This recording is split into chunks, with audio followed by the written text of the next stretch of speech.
Il y a de l'écho. D'abord, on va essayer de faire monter la lumière.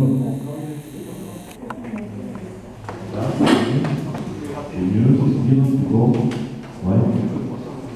Un peu moins serré. Tout le monde entend ou pas?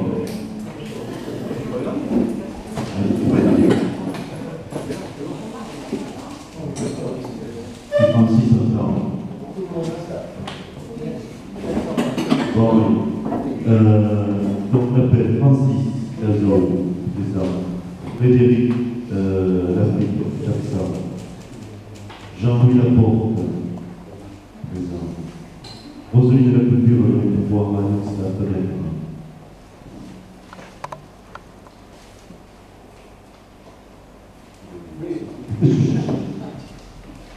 Daniel Cardone,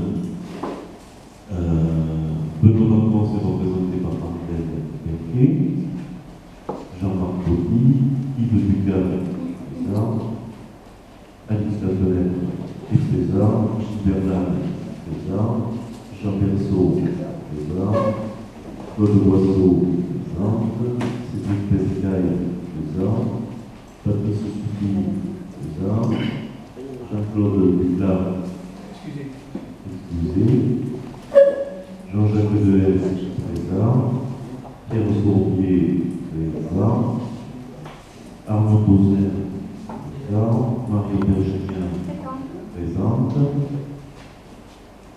Serge Claverie, César, Marie-Ange Babert de pouvoir Mario Bergérien, Jacques Choulet, César, Marie-Claire Duprat, présente, Jean-Marc Pallier, président, Elisabeth Brett, présente, Marjorie Coutou, favori du pouvoir à Olivier Martinez,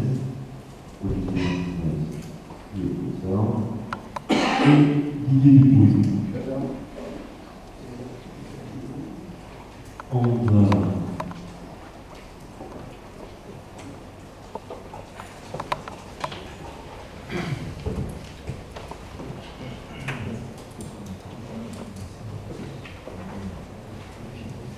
donc le nombre de présents que vous représentez avec le pouvoir. Première chose, le PV de la dernière séance du 15 juillet rappelle des commentaires de votre part. Si je sais ce que j'ai oublié, je vais donner la parole à notre hôte du jour.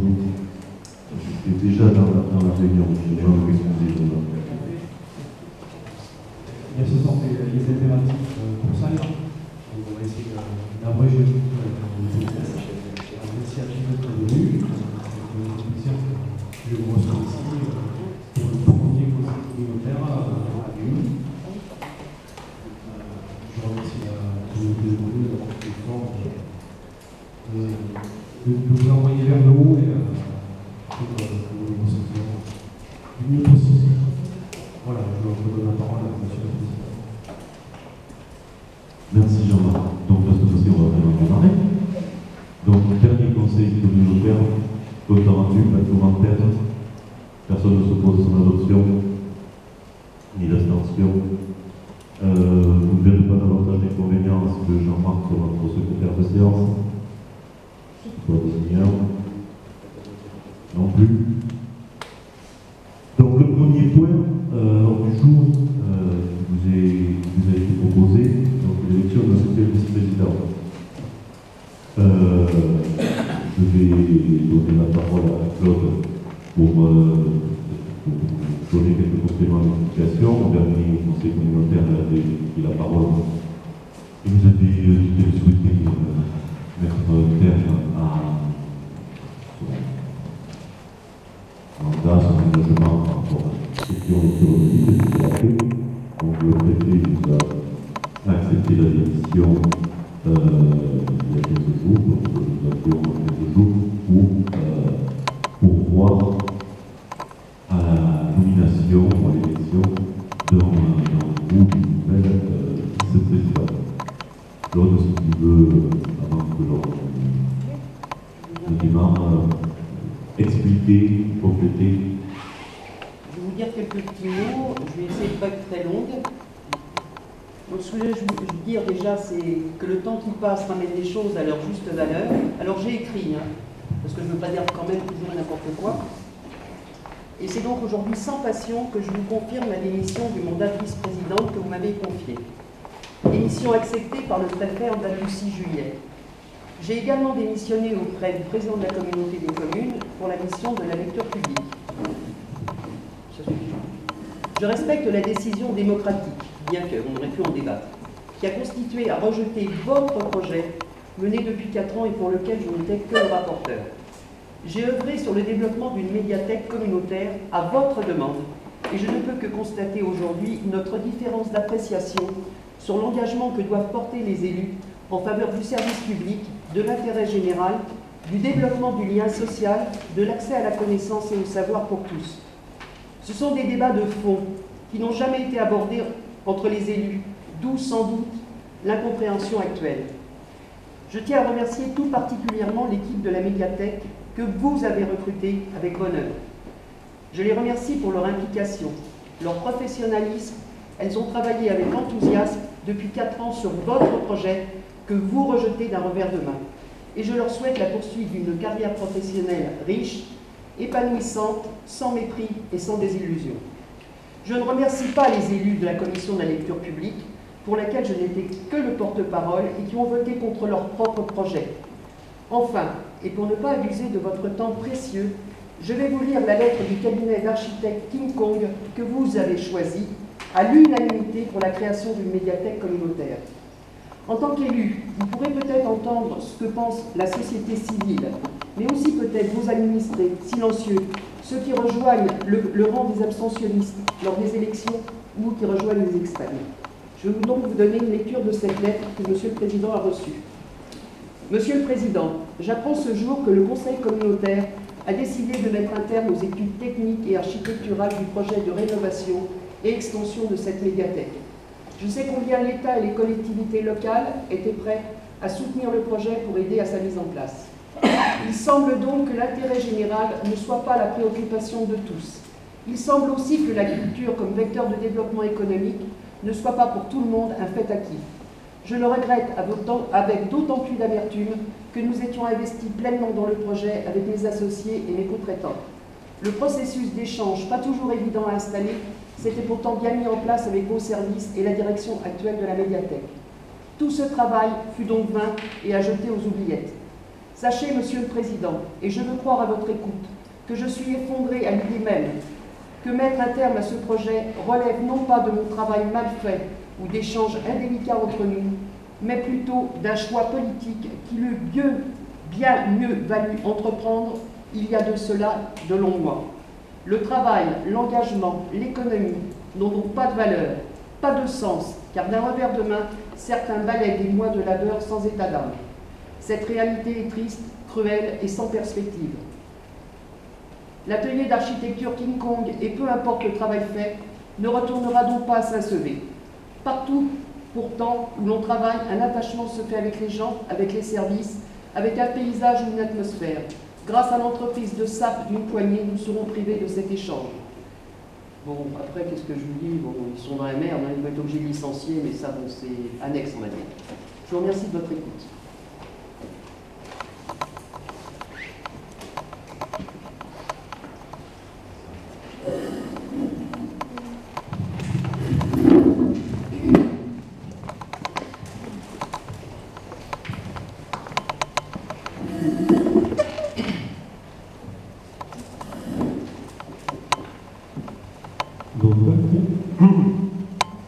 Donc, moi j'ai entendu le principe de la lecture publique et l'aspect communautaire. Je voudrais simplement rajouter cette histoire des regrets. Donc, Madame Boisseau a fait une déclaration concernant l'aspect médiathèque. Moi, je voudrais aussi vous dire que je regrette à titre personnel, et je pense que le reste du groupe majoritaire de Saint-Sevé pense comme moi, son départ du bureau communautaire, parce que je crois que c'est une pièce maîtresse par sa compétence, par son expérience, par son implication. Et donc, je crois que ce soir, en quittant le bureau communautaire, eh bien, elle lui donne un coup qui n'est pas très très bon, et que ce bureau perd une personnalité. C'est ce que je voulais dire. Je me permets juste de corriger notre équipe par le bureau communautaire que les maires font partie, et la commission des comptes publics et la vice-présidence avec la délégation qui était rattachée. Donc la vice-présidence, pour la vice-présidence, je vous donne mes regrets.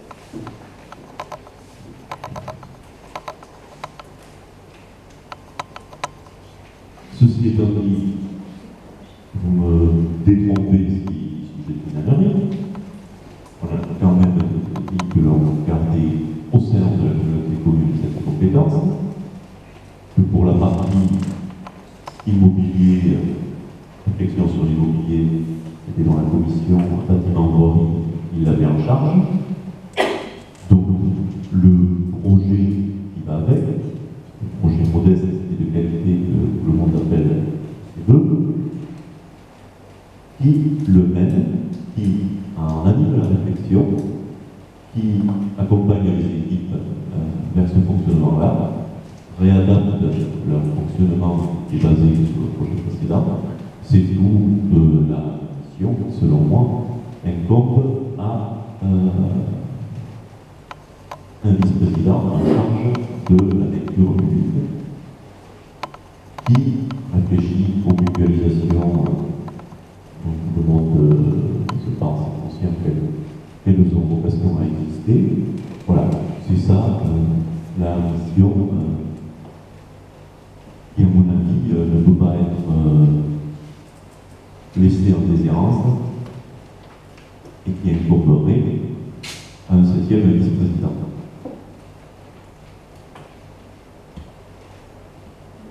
Il y a des éléments de débat. Je me permets, Marcel, de prendre la parole là, sur ce sujet-là. Ils sont légitimes pour le faire en qualité de présidente de l'Office de tourisme. Je me pose la question,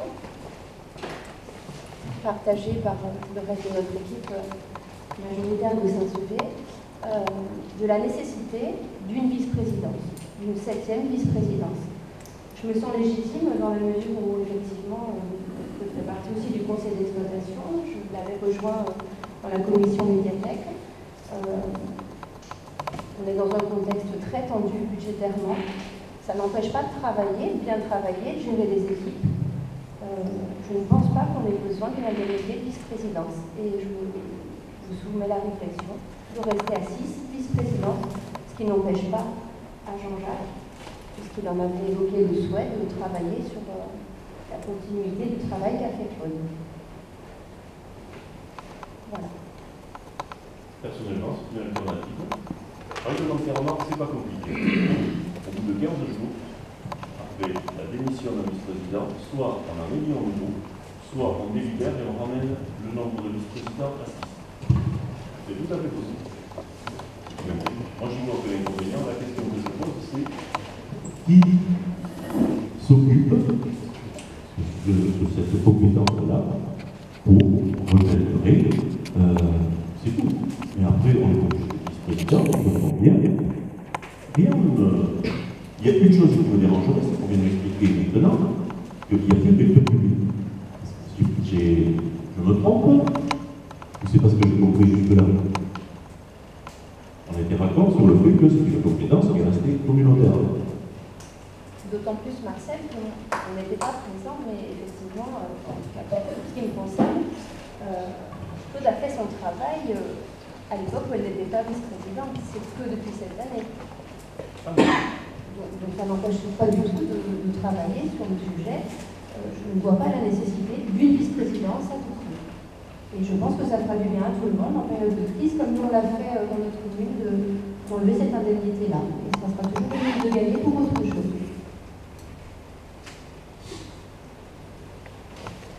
Que vous découpez les sujets. Qui s'occupe d'un vrai sujet? Au fond, les dernières décisions qui ont été prises, elles sont toutes liées à des contraintes budgétaires. Moi, je crois qu'une vice-présidence de moins, c'est grosso modo 15 000 € d'économisés chaque année. Il nous reste 5 années de mandat, c'est quand même 75 000 €. Moi, je pense que la logique, en tout cas financière, et l'attitude qu'attendent nos administrés, c'est sûrement qu'on fasse cette effectif dans cette période de crise où on s'interroge sur nos possibilités d'investissement. Ce qui n'empêchera pas d'ailleurs de délibérer pour savoir qui s'occupe de ce sujet au sein de notre communauté économique. La dernière fois, on n'avait pas appris que c'était M. Deleuze qui s'occupait de ça. J'ai rappelé, je vais répéter ce que j'ai dit la dernière fois, je viens de rappeler, la commission Poirot et Jean-Jacques Deleuze, la préside, s'occupe de la partie rénovation du bâtiment. Ah, rénovation. Ça, Mais je le pense, reste, c'est faire elle mieux qui que le Madame, Il ne s'agit pas de Madame faire Bloch, mieux. ça va être très difficile. Il ne s'agit pas. L'ambition n'est pas forcément de faire mieux, l'ambition est de faire quelque chose.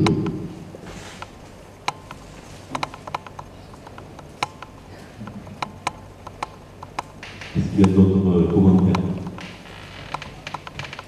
Donc, je change ma question. Est-ce que, c'est là que je la pose clairement, est-ce que l'on ramène à 6 le nombre de vice-présidents? Nous, il y a quoi?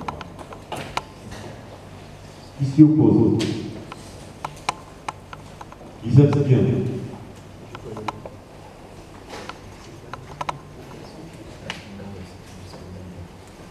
Très bien. Donc, désormais, il n'y aura plus que 6 vice-présidents dans la communauté de communes. Je précise pour que notre parfaitement clair, ce qui ne changera rien à la composition du bureau, puisque tous les maires qui siègent, donc Claude Boisseau continuera à siéger au bureau au qualité de maire. Deuxième question, qui s'occupe avec Jean-Jacques, qui s'occupera donc de l'immobilier, de l'accompagnement de l'équipe vers une mutation, le fonctionnement actuel et le projet. Je précise que chez Bastien, c'est parce que ce point n'est pas à l'ordre du jour.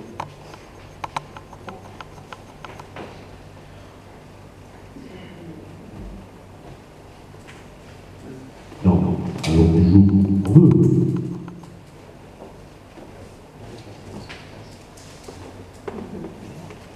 Moi, ce que je veux, c'est que quelqu'un s'en occupe. Le 1er novembre 2016, le bail se termine en bas. On s'est quitté en disant qu'il faudra réintégrer le bâtiment et on a cette date de victoire. Moi, j'entends que cela se passe de la meilleure solution pour nos concitoyens. Je continue à croire maintenant, comme précédemment, à l'utilité de ce service. La question est comment le peut-on vivre?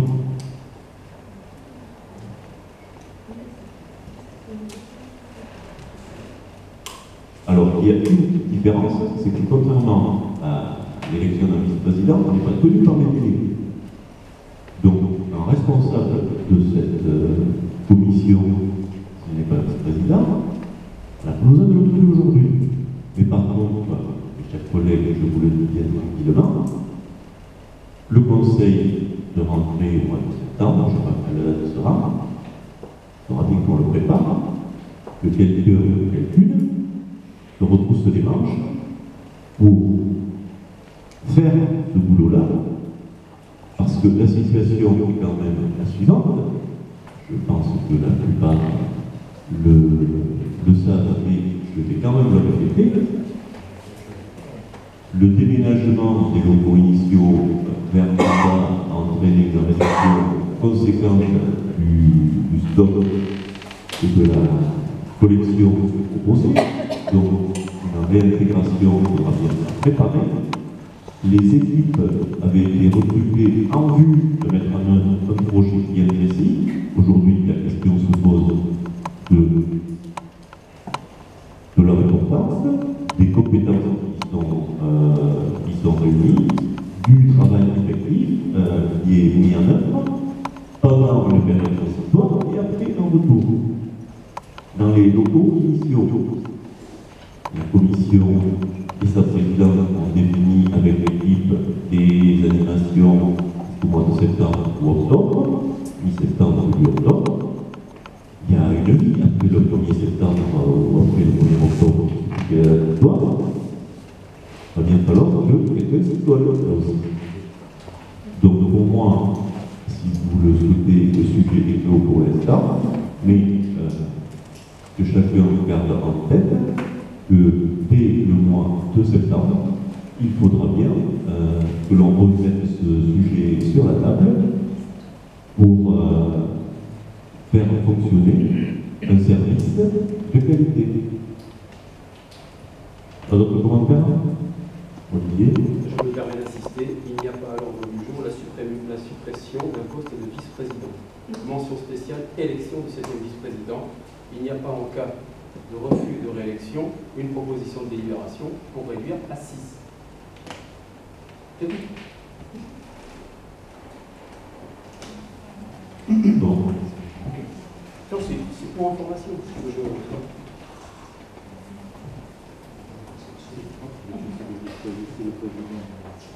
Donc, point suivant. Donc, pardon. Point suivant. Oui, bon, ça solutionne rien. J'ai entendu quand même que ça se rapproche éventuellement du candidat spontané. Je pensais quand même que ça devait être mené par un vice-président, ce genre de mission. Attends, pendant 4 ans, je Oui, l'ai fait, je j'étais sais, pas je vice-présidente, sais, hein, je sais. j'étais présidente Je sais. de commission. Hein. C'était avant. Le gros boulot a été fait pendant 4 ans. Hein. Je suis d'accord. Patrice, Je suis d'accord. je tiens à préciser que Marion est aujourd'hui à la tête de la commission communication, D'accord. sans vice-présidence non plus. D'accord. Et rien n'empêche un vice-président d'avoir deux casquettes, si le souhaite, et si la majorité le souhaite. Donc les deux cas de figure, elles existent. Ok. C'est pas l'ordre du jour. Point numéro 2. Je vais laisser la parole à Claire sur un point concernant l'attribution d'une subvention au titre du règlement que l'on a mis en place d'aide aux entreprises. Est-ce que vous voulez le...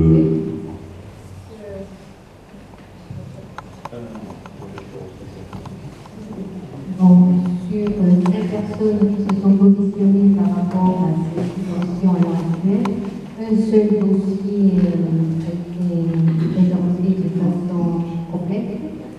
C'est le dossier de Aurélie, qui a rajouté l'entreprise Carbone, donc nous avons en conseil comment on appelle ça, commission, nous avons acté l'aide à cette personne. Alors, je dois dire ici que, en ce qui me concerne, je suis désolée, mais vraiment désolée d'avoir à donner des subventions à des entreprises. Mais si on ne le faisait pas, notamment par rapport à celle-là, elle ne vivrait pas bien. Déjà, on voit quand on voit ses comptes qu'elle a quand même du mal à s'attirer un salaire correct. Et si on ne fait rien dans ce pays par rapport aux charges qui pèsent tout le temps sur les entreprises, je pense que bientôt on n'aura plus aucune. Alors que nous ayons voté cette aide aux entreprises dans le cadre de cette communauté des communes, c'était quand même une bonne chose. Mais je préférerais que les entreprises vivent sans subvention.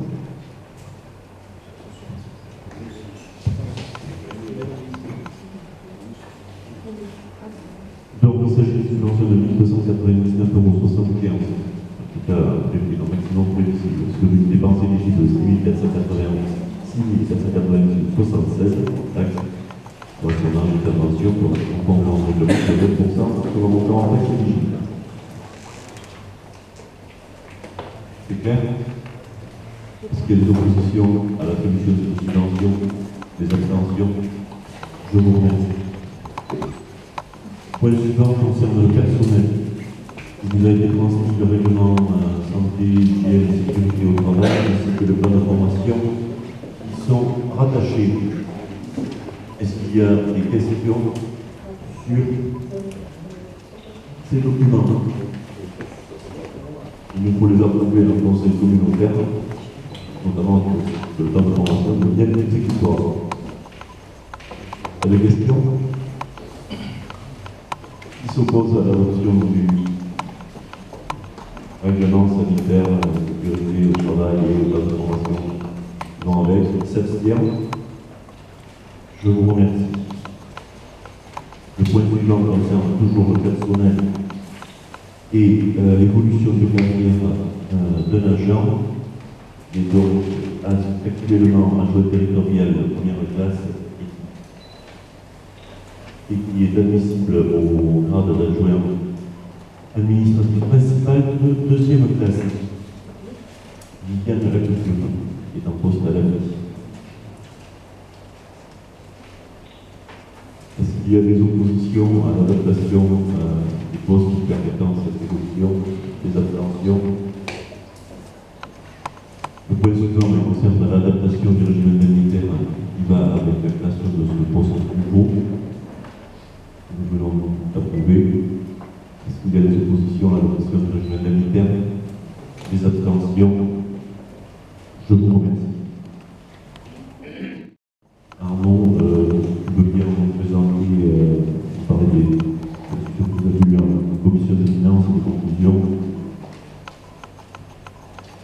Donc la TASCOM est une taxe sur les surfaces commerciales qui touche les surfaces de vente de plus de 400 mètres carrés, c'est-à-dire ce qu'on appelle les grandes surfaces. Elle concerne 5 établissements sur la communauté de communes. Elle a été mise en place au moment de la suppression de la taxe professionnelle pour au fond avantager le plan fiscal des entreprises soumises à la concurrence internationale et pénaliser un peu plus celles qui sont exonérées, et notamment la grande distribution. Pour autant, ça ne doit pas nous faire perdre de vue, à mon sens, la priorité des priorités, c'est de réduire le train de vie et maîtriser les dépenses. On a vu l'exécution du budget hier que sur les 6 premiers mois, on est plutôt dans cet esprit sur les communes. En l'occurrence, il nous est proposé donc d'augmenter de 0,05 points le coefficient, ce qui générerait une augmentation de 4% de la fiscalité à 122 666 €, soit 6 300 € de plus. Je rappelle que ça concerne 5 établissements. Nous avons devant nous des projets d'investissement en matière économique importants qui devraient démarrer l'an prochain. Ce sera une petite conclusion. Donc la Commission propose l'adoption de ce règlement. D'autres questions sur ce point en particulier? Parce que les 5 300 €, c'est non, c'est l'ensemble des 4 sur les 4.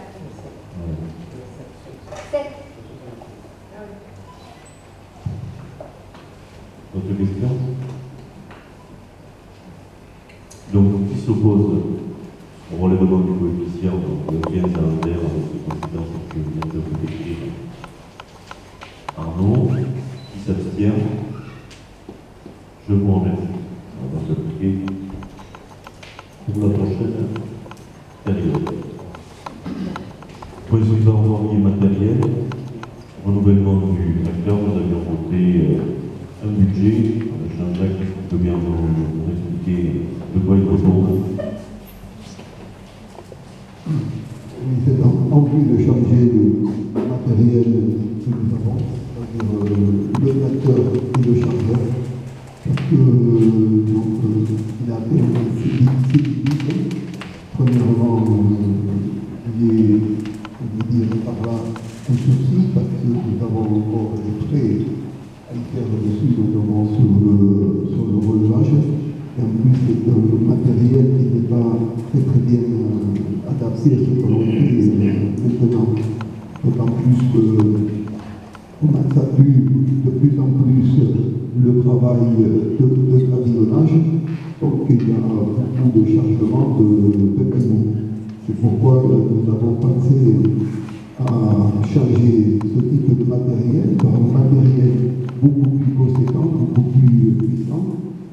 Et nous avons fait le tour des concessionnaires et nous sommes arrêtés sur un type de tracteur qui conviendrait parfaitement à ce travail, c'est-à-dire à ce que l'on recherche. C'est-à-dire d'abord la sécurité, parce qu'on s'aperçoit que notre matériel, par exemple l'élévateur, le bonnet est chargé de cailloux, avec un léger derrière, c'est plutôt risqué. Donc là, il y a beaucoup plus de stabilité, beaucoup plus de puissance. Voilà, donc nous avons retenu une offre de la maison de Puy à un janvier, 64,30. La soude à payer par la communauté des communes est de 39 000 € hors taxe. Voilà, c'est la soude entre la reprise et l'achat. Ça fait 46 800 € en TPC. Et pour la communauté, elle récupère une grande partie de la TVA. Voilà. Ce que j'avais à vous dire concernant ce chargement de matériel. Moi, je croyais que c'était pas tout à fait ça. Je croyais que c'était pas tout à fait ça le chiffre. Je ne me rappelais plus ce que c'était. Question tentative. Ouais. Voilà, avec des incidences de TVA. Parce que nous, on ne peut pas revendre notre tracteur avec TVA. Par contre, celui qu'on achète, il y a TVA. Mais voilà. Voilà, c'est une question de TVA. Pourquoi on va revendre avec TVA? Mais je ne sais pas. Alors, une collectivité qui achète un matériel TTC récupère via le fonds de compensation de la TVA, mais à la cession du matériel le revend en fonctionnement sans TVA. C'est la règle. Donc c'est 39 000 € Pour partir du moment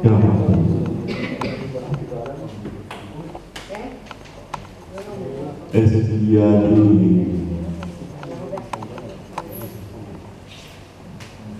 des faire? Est-ce qu'il y a des oppositions à ce que l'on remplace ce matériel? Des abstentions? Je vous remercie.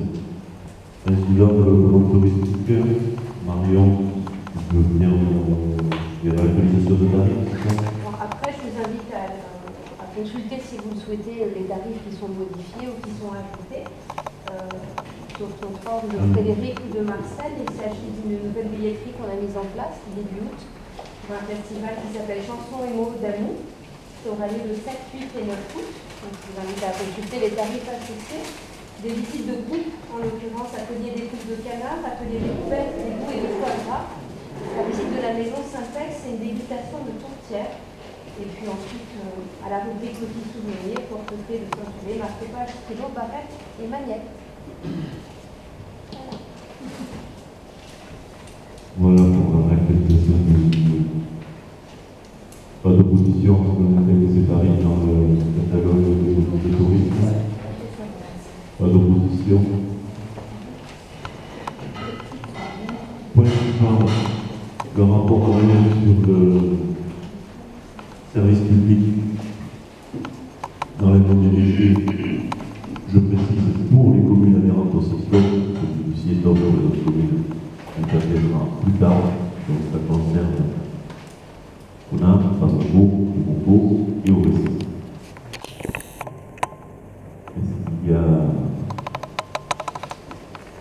parmi les délégués des communes des commentaires, des questions? Donc, on peut se prononcer sur le rapport tel que nous a été transmis sans votre commentaire. Pour vous, oui. Je précise que même si ça ne concerne que ces communes-là, le vote est adopté par l'ensemble du conseil communautaire. Donc, est-ce qu'il y a une opposition à ce que l'on adopte ce rapport? Des abstentions? Je vous remercie. Donc, l'ordre du jour est épuisé dans sa première partie. vous avez vu le compte rendu des décisions, donc les passations du marché complémentaire de bois qui régional de la tête à hauteur de 134 776 euros PTC. Moi, j'avais deux petits points d'information à vous soumettre dans les délais. Je crois que vous avez été destinataire, tout comme moi, de missives des co-présidents de la musique, de l'harmonie du Cap de Gascogne, sollicitant une réflexion communautaire, réflexion sur la prise de compétences communautaires dans ce domaine-là. Je vous propose, c'est une réponse dans ce sens, que l'on ait une réflexion sur cette question-là, et la rentrée sera l'autre jour, je ne semble pas nécessaire de précipiter, mais néanmoins, puisque ce sujet de débat doit être soumis, je vous le proposerai très prochainement. Pour information, deuxième information, et qui peut être un débat, nous on n'a pas de précision qui doit être découlée aujourd'hui, ça concerne la réforme territoriale. Nos chers législateurs ont fini par faire sortir une fumée blanche pour se réunir. Donc, il semblerait, après ceux qui ont des éléments pourront les apporter,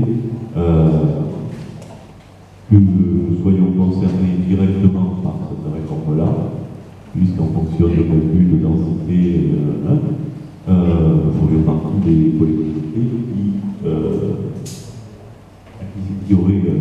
seraient imposées un seuil de 15 000 habitants. Voilà. Donc, ça aussi, ça fera partie de nos sujets de réflexion. Alors, je ne vous cache pas que ce que j'en sais aujourd'hui, je ne comprends pas très bien l'objectif poursuivi. Il y a une réforme que les interpôts doivent être plus grandes. Oui, ça a du sens.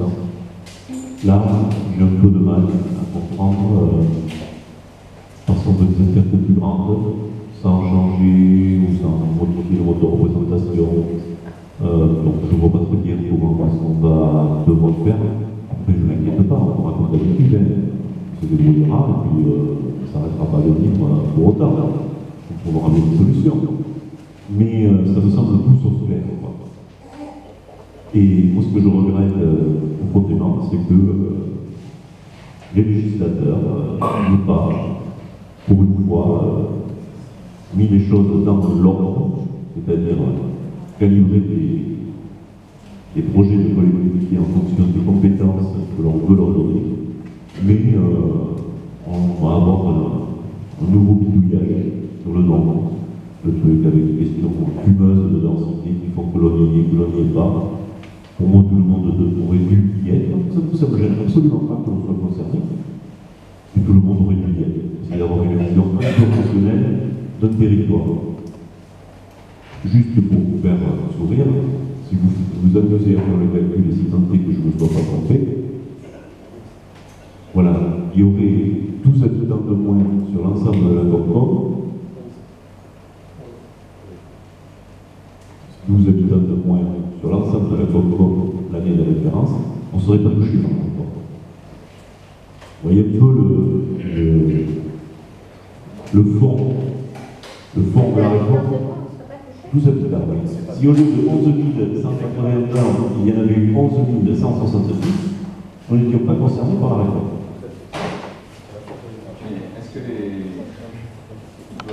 les collectivités aussi ne sont pas obligées? Oui, non.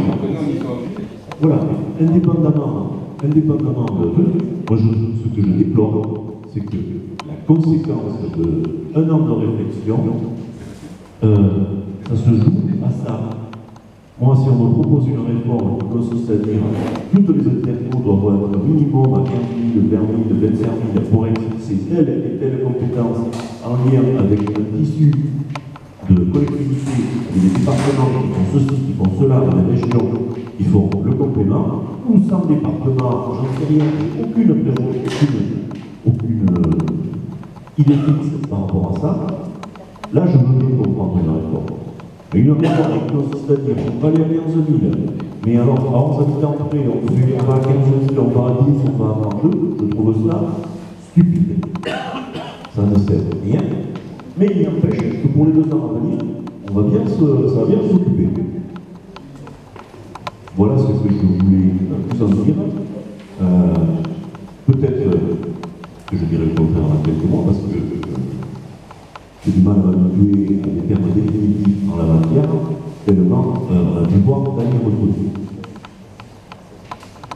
En clair, ça veut dire quoi que ça remet en question toutes les études qui ont été menées jusqu'à présent? Et que ça peut changer? Au niveau du fait que la taille change?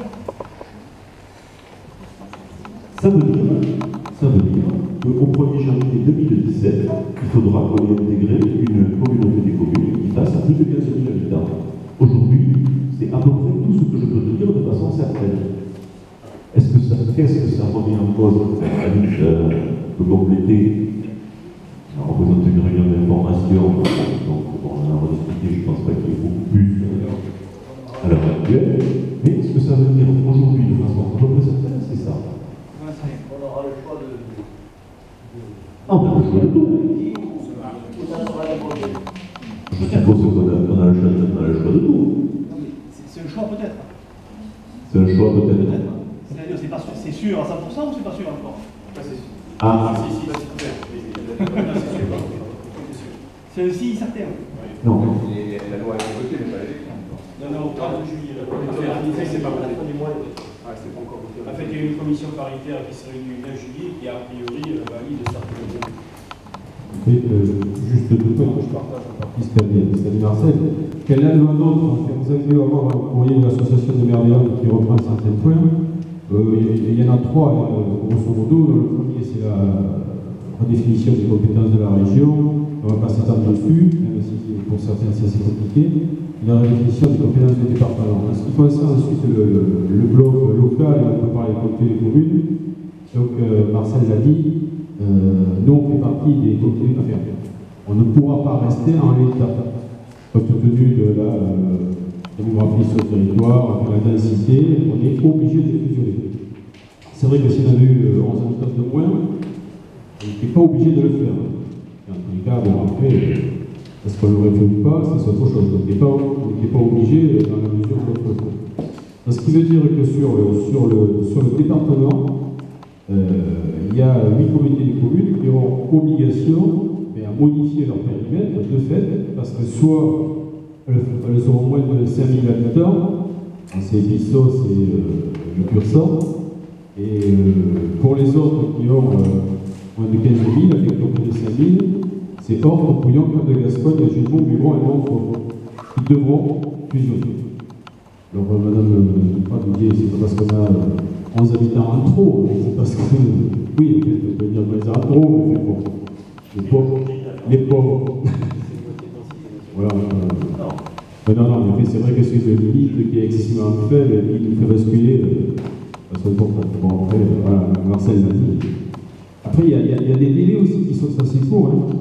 Il faudra que le schéma départemental, c'est-à-dire que le schéma départemental de coopération patronale, c'est-à-dire la nouvelle définition du territoire intercommunal sur le territoire landais, devra être déterminé au 31 mars 2016, je dis bien 31 mars 2016, pour une décision préfectorale au 31/12/2016, pour être opérationnel au 1er janvier 2017, avec derrière un système de gouvernance, etc., n'est pas totalement défini, enfin, en tous les cas, on n'y voit pas très très clair, pour ce que j'en sais, ce qu'on a pu voir et demander. Ce qui veut dire que c'est pas après-demain, c'est demain. Marcel l'a dit tout à l'heure, c'est dès le 1er septembre, enfin en septembre, il faudra y réfléchir, parce qu'en fait, quand on passe en 2016, c'est... Et ça veut dire qu'il y a des villes ou des villages qui sont dans des communautés des communes qui devront sortir pour... ou alors c'est des communautés... Non, enfin, il y a des possibilités là, mais alors ça alourdit encore la réflexion, ça complique les choses. Mais a priori, donc, on souhaiterait qu'il y ait...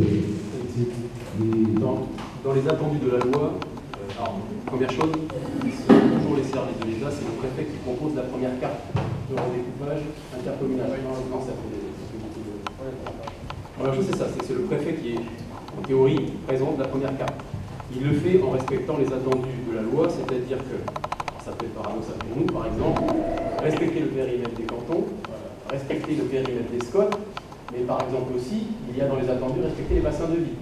Je vous laisse imaginer la discordance pour notre territoire. Ce qui peut être contradictoire. Et privilégier le respect de l'intégrité des EPCI actuels, c'est-à-dire que quand on fusionne intégralement. Il n'y aura a priori pas de proposition de démembrement de PCI suite à cette carte. Sachant que s'il n'y a pas d'accord, au final, c'est le préfet qui tranche. Alors c'est pas tout à fait vrai dans la mesure où il y a des EPCI qui fonctionnent sur deux départements. Donc la question se pose. Donc le schéma, le déroulement du la liste vous a donné le calendrier. A priori, donc, les services préfectoraux font une proposition de carte qui intègre les éléments de la loi. Cette proposition est soumise à la commission départementale de coopération intercommunale. S'il y a accord, je vous l'avais compris, entre la commission et la proposition du préfet, que le préfet amende pour ce besoin de la commission, il en ressort quelque chose de positif. C'est la version 7, c'est-à-dire que le préfet n'a plus qu'à acter définitivement le découpage que cette commission aura amendé si le refait.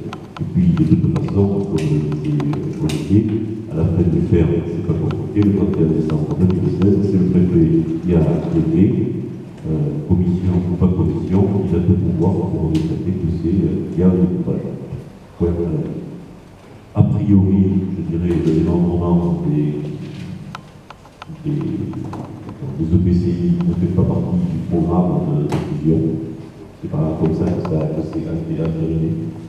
Maintenant, ça c'est aujourd'hui, c'est ce que l'on a lancé, pour vraiment chercher à savoir. Permettez-moi de me montrer très prudent, parce que si on avait du débat de chaque fois qu'il y avait un élément nouveau depuis un an, ça nous doit occuper les mélanges. On aura apporté quelques belles économies. Il y a un autre aspect, le fait que cette histoire de seuil ne me semble pas très réfléchi, qui me dérange parce que faire des contre PCI, c'est pas quelque chose qui va. Il faut comprendre la nécessité-là, il faut se voir très aisément. Dans la loi, il y a une chose qui me dérange par contre, c'est la non-modification du mode de représentation. C'est-à-dire qu'aujourd'hui, on peut s'en réjouir. Et l'association des maires de France le présente comme un appui d'importance que dans un EPCI remasterisé à l'échelon de 20 000, toutes les communes seront représentées, sauf que j'ai une mauvaise nouvelle, c'est qu'il va falloir construire un parlement. C'est-à-dire que, faites un calcul simple, si on fait un EPCI de 20 ou 25 000, peu importe son équipage, on va fusionner 3 comme que vous avez fusionné dans la liste que vous a donné Alix. Vous les prenez où vous voulez, ça vous fait entre 70 et 80 délégués.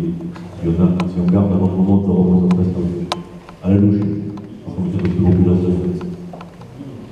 Voilà. Et moi je trouve ça, je ne comprends pas qu'on puisse voter une loi qui s'arrête comme ça au milieu de nulle part. C'est tout. Des fois, que ça se voit de compromis. De toute façon, il n'était pas clair sur les objectifs attendus. C'est pour faire des économies, quoi. Et donc, il y aura aucune économie, puisqu'on a maintenant des mais une question technique. Est-ce que l'alignement entre des. Parce qu'on a des niveaux d'intégration, notamment sur les CIAS, qui sont différents de la communauté. Est-ce qu'il va y avoir un alignement sur l'eau et la logique des intégrations précédentes? Ou est-ce qu'il y aura des libertés laissées? Je n'ai pas eu la dernière version de la loi. Pour moi, elle n'était pas encore fixée ce point-là. Alors, moi, je fais l'interprétation que j'en fais, elle est très simple. C'est en gros, il y a une loi qui est regroupez-vous, et puis en petit en bas, il y a écrit liberté. il faut savoir que le principe de l'acquis ne se fait uniquement s'il y a une démarche volontaire de fusion de deux EPCI. Là, on est dans le cadre d'un nouveau schéma. Ça veut dire que pendant 2 ans, ça va être la foire d'emploi, il y a des questions à savoir ce qu'on garde ou pas. Non, moi, dans un débat qui sera le nôtre, moi je n'anticipe un ou deux, on a en matière d'action sociale un fonctionnement qui est assez atypique. Vous pouvez regarder tous nos voisins. Je me tourne vers Olivier parce que peut-être qu'il connaît mieux le fonctionnement de certaines EPCI voisines, mais à ma connaissance, il n'y en a aucun qui fonctionne selon notre, d'une manière comparable à la nôtre, avec un niveau d'intégration des services en matière d'action sociale équivalent.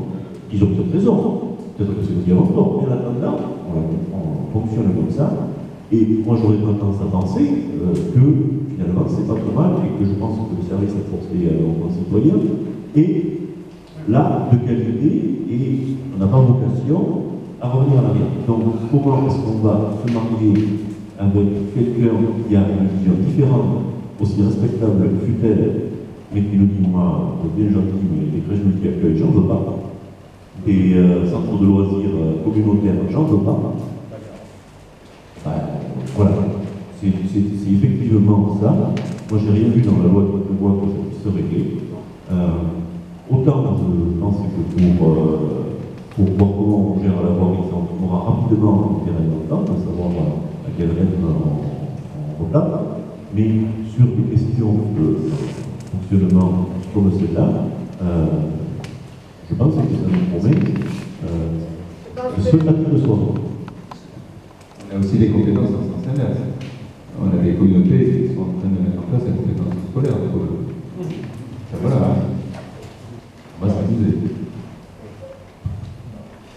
Il en va de même, je citais cet exemple parce que c'est le mieux par rapport au nôtre et à celle de nos voisins avec qui on aura forcément discuté. Mais il a raison, il y de même sur la compétence l'une. Alors la chance, c'est que, à ma connaissance, aucun de nos voisins n'a la compétence scolaire. Par contre, il y en a qui l'ont en périscolaire. Donc c'est pareil, on la lâche, on la prend. Hein? L'agglo du Marsan. L'agglo du Marsan à scolaire. C'est ça ce que vous voulez dire? C'est tout ça. Parce que imaginons qu'à l'école, la problématique se pose, fusion SACEB à l'eau du Marsan, c'est une politique fiction. Ça sera difficile pour des élus du Marsan, après avoir déjà digéré financièrement la prise de compétences scolaires, d'aller leur expliquer qu'il faut qu'ils portent désormais un CIAS, alors qu'eux n'en ont pas. Parce que ça coûte énormément d'argent, comme tu le disais. On voit déjà notre subvention d'équilibre sur un territoire de 60 000 habitants. Qu'à l'école, il y a un CIAS sur la loi du Marsan, il y a un partage des rôles entre le CCAS, entre les CCAS et le CIAS, donc ils ont, ça revient à ce que je résumais, l'ensemble de nos voisins ont un fonctionnement différent du monde. Il n'y a pas la même intégration des services sur un seul pôle, et nous, je crois qu'on est d'ailleurs la seule communauté de communes des Landes à avoir dissous tous les CCAS et les communes membres. Dans tous les autres cas de figure, et voilà, c'est juste un état de fait, sans juger, sans jauger le travail des autres, peut-être qu'ils font aussi bien que nous, ils font complètement différents, mais la tendance, il faut que pour s'harmoniser avec quelqu'un, que l'on recrée 15 CCAS pour reprendre une partie de la compétence d'un CIS et que l'on va faire ne prendrait pas, ça va nous faire une sympathique soirée. Bon, on va se mettre peur davantage. Avant de partir en vacances les uns et les autres, en tout cas pour ceux qui ne sont pas rentrés, je vais laisser la parole à Jean-Marc. L'ordre du jour est pas épuisé. Je vous prie de venir pour servir nos petites collations. Si je peux